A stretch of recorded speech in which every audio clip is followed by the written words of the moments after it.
Mes chers abonnés, bienvenue à tous. Prenez un instant, installez-vous confortablement car maintenant ouvrez grand vos oreilles et soyez bien attentifs. C'est l'heure de nous plonger dans ce qui fait battre le cœur de notre pays. C'est l'heure de l'actualité.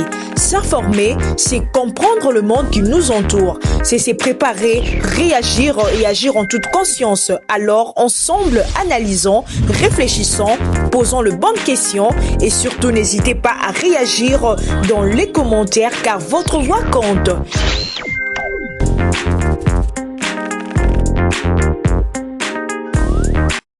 Chers abonnés, bonjour et bienvenue sur votre chaîne d'analyse et d'information. Aujourd'hui, nous abordons un fait préoccupant qui s'est déroulé à Kinshasa, en République démocratique du Congo. Il s'agit d'un incident impliquant un élève qui aurait introduit une bombe lacrymogène dans son établissement scolaire. Un acte dangereux, choquant et inquiétant qui remet en question non seulement la sécurité dans nos écoles, mais aussi l'état d'esprit de certains jeunes dans notre société. Cet incident, au-delà de son aspect spectaculaire, ouvre un débat sérieux sur la discipline, la prévention, l'éducation civique et la protection dans le milieu scolaire. C'est un acte grave, inattendu, qui pousse à une sérieuse réflexion sur la sécurité scolaire, l'encadrement des élèves et l'influence de notre société sur le jeune. Selon les premières informations, l'incident s'est produit dans une école secondaire de la capitale. L'élève en possession d'une bombe lacrymogène aurait provoqué une panique générale. Plusieurs élèves ont été affectés, certains ayant eu de troubles respiratoires. L'administration a rapidement évacué l'école et une enquête a été ouverte. Cet événement est loin d'être un simple acte de provocation. Il témoigne d'un malaise profond au sein de votre système éducatif où la violence prend parfois la place dans l'apprentissage. Pourquoi un élève se retrouve-t-il avec une bombe lacrymogène? Les hypothèses sont nombreuses. L'influence des réseaux sociaux ou d'idéologies violentes, manque d'encadrement parental ou scolaire, problèmes psychologiques non détectés. La société, les écoles et les familles ont leur part de responsabilité. Il est urgent de repenser le modèle éducatif et sécuritaire dans nos établissements. Nous avons interrogé une élève au nom de Grâce. Elle nous a donné son point de vue par rapport à cet événement. Écoutons-la. Honnêtement, j'y ressens de la peur, de l'inquiétude et aussi de la colère. Pourquoi en fait? Parce que l'école est un endroit où on doit se sentir en sécurité.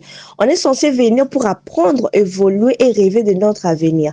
Ces genres d'actes créent un climat de panique et de méfiance. Souvent, lorsque les enfants voient ce genre de choses, ils vont commencer à paniquer et se méfier. Il y a de ces petits, il peut dire que je ne vais pas aller à l'école, il y aura encore une bombe. L'enfant mettra ça dans sa tête. Introduire une bombe lacrymogène, c'est très grave.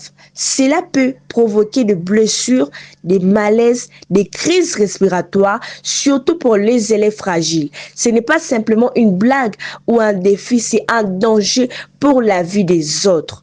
Vous savez, par exemple, une personne qui souffre de l'asthme, une personne asthmatique, un élève qui souffre de l'asthme peut avoir du mal à respirer à cause du gaz. Il peut avoir du mal à respirer à cause de ces gaz, tomber ou même perdre connaissance. Ça peut devenir très dangereux pour sa vie en fait. Et de propositions que je peux donner pour éviter ce genre de choses, il faut d'abord contrôler les sacs à l'entrée. Avant que chaque élève entre, plus entrer à l'école, contrôler son sac sans violence ni humiliation pour assurer qu'aucun objet dangereux ne puisse être introduit à l'école. Organiser des séances de sensibilisation pour expliquer aux élèves les conséquences graves de ce genre d'actes sur le plan de la santé et de la loi.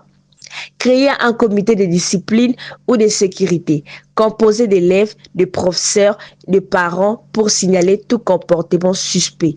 Mettre en place un système d'écoute, un conseiller scolaire pour que les élèves puissent parler de ce qu'ils vivent ou ressentent au lieu de passer à des actes dangereux.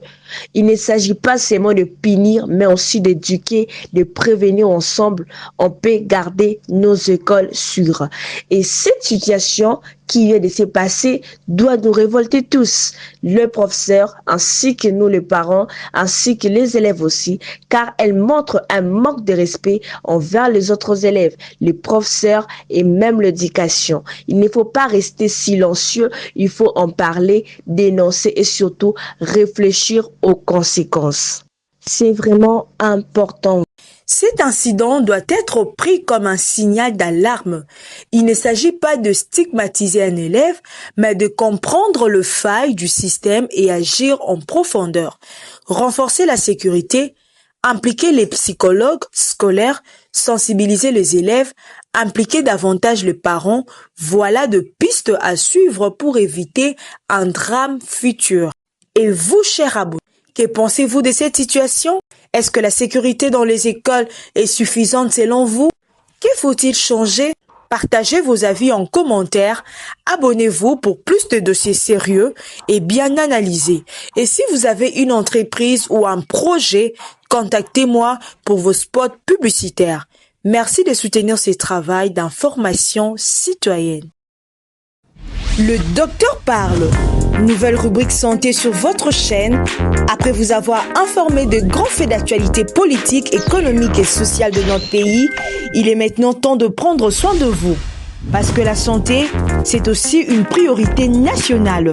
Cette nouvelle séquence est dédiée à votre bien-être physique et mental. Place à la parole du docteur. Dans cette nouvelle partie, le docteur vous parlera d'une maladie fréquente mais souvent négligée.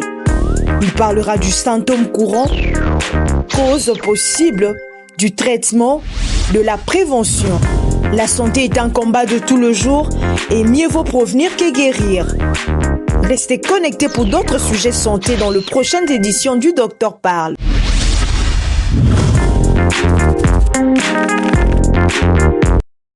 Chers abonnés, nous voilà à notre deuxième partie. Aujourd'hui, nous allons parler d'un fléau qui continue de ravager nos familles, nos quartiers et notre pays tout entier. Il s'agit du paludisme. Malgré les campagnes de sensibilisation, le paludisme reste l'une des premières causes de mortalité en République démocratique du Congo, surtout chez les enfants et les femmes enceintes. Aujourd'hui, il ne s'agira pas d'un médecin. Je viens de changer moi-même avec un médecin et les explications m'ont bouleversé. Ce que j'ai appris, je vais également vous le transmettre pour qu'ensemble, nous puissions nous protéger et sauver de vies. Le paludisme, c'est une maladie transmise par la piqûre d'un moustique infecté, surtout la femelle Anophèle. Une fois piqué, les parasites entrent dans le sang et puis attaquent le foie, puis les globules rouges. Le paludisme a comme symptômes la fièvre soudaine et élevée, des frissons, sueur abondante, de maux de tête, vomissements ou diarrhée, des douleurs musculaires et puis une fatigue extrême. Le paludisme peut tuer, cher abonné, s'il n'est pas traité à temps. Pourquoi en République démocratique du Congo, le paludisme persiste-t-il? D'abord, il y a un environnement insalubre. Là où il y a des eaux stagnantes, des déchets, flaques qui attirent de moustiques, le manque de moustiquaires imprégnés, l'automédication est vraiment dangereuse, cher abonné. L'ignorance ou la négligence de premiers signes, traitement interrompu. Le paludisme n'est pas seulement un problème médical, c'est aussi un problème d'éducation, d'hygiène et de responsabilités collectives. Chers abonnés, pour se protéger contre le paludisme, il faudrait dormir sur une moustiquaire imprégnée chaque nuit, éviter les eaux stagnantes autour de vos maisons, utiliser des répulsifs anti-moustiques, consulter un médecin dès le premier symptôme. Ne jamais s'automédiquer, suivre le traitement jusqu'à la fin. Le paludisme n'est pas une petite grippe, chers abonnés. C'est une maladie grave, dangereuse et puis évitable. Chacun de nous a le pouvoir de se protéger et de protéger ses proches. Il ne suffit pas de subir, il faut agir, prévenir et éduquer. Chers abonnés, quelles mesures prenez-vous contre le paludisme chez vous? Avez-vous une moustiquaire? Connaissez-vous le symptôme? Dites-moi tout en commentaire. Abonnez-vous à cette chaîne pour plus d'informations utiles sur la santé, la société et notre quotidien. Pour toute collaboration ou spot publicitaire, contactez-moi directement, je suis disponible.